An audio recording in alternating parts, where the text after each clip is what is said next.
कि विषय करत बय बीत गई तृप्त भयो तो नाही। हे जीव, इस विषय वासना को भोग करते हुए तेरी सारी उम्र व्यतीत हो गई। राजा ययाति, कितनी उम्र तक भोग हो गए? भोगने के बाद में भी तृप्त नहीं हुए तो अपने पुत्र की उम्र लेकर फिर भोग भोगने लगे। फिर बाद में क्या हुआ? भोग भोगने के बाद में इस निष्कर्ष पर पहुंचे कि जिस प्रकार अग्नि जलती हो और अग्नि में कोई घी की आहुति देने लग जाए, और घी की आहुति देने से क्या अग्नि कभी तृप्ति होती है? कितने भी घी की आहुति दे दो, कहे इनको तृप्त करा दो। इसलिए हम चाहेंगे अरे ये थोड़ा सा भोग भोग ले, अभी तो उम्र है, एक बार भोग भोग लो। कोई सोचता अरे नहीं और 5 साल भोग भोग लो। भोग भोगते भोगते कोई तृप्त नहीं होता। हां, और क्यों नहीं तृप्त होता पता है?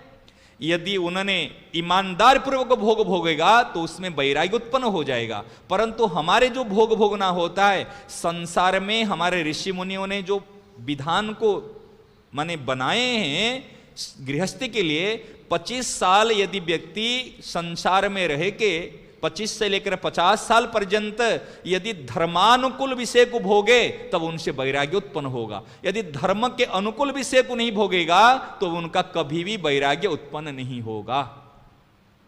और वर्तमान समय में वैराग्य उत्पन्न नहीं होने का एकमात्र कारण है वो धर्म के विपरीत भोग भोगता है। भोग भोगना कैसे? जो भोग को भोगना नहीं है, भोग को उपयोग करना, भोग को लगाना।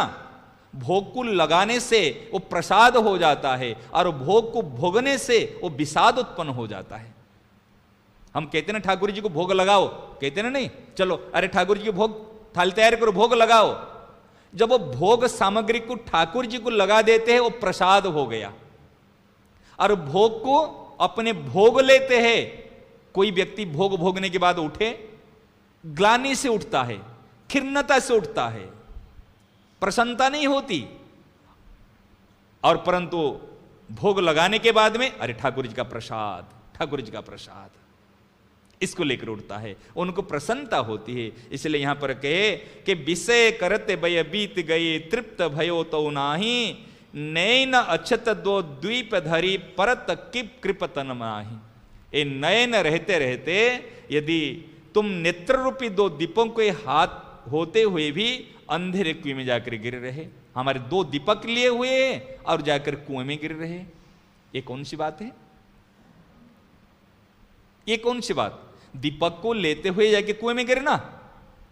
हम कहते हम ज्ञानी हैं, हम जानते हैं, हम सत्संग किए हुए हैं, परंतु यदि कुएं में गिर रहे हैं, वास्तव में ना हम ज्ञानी हैं, ना हम सत्संग किए हैं, ना हमारे में बात आई है।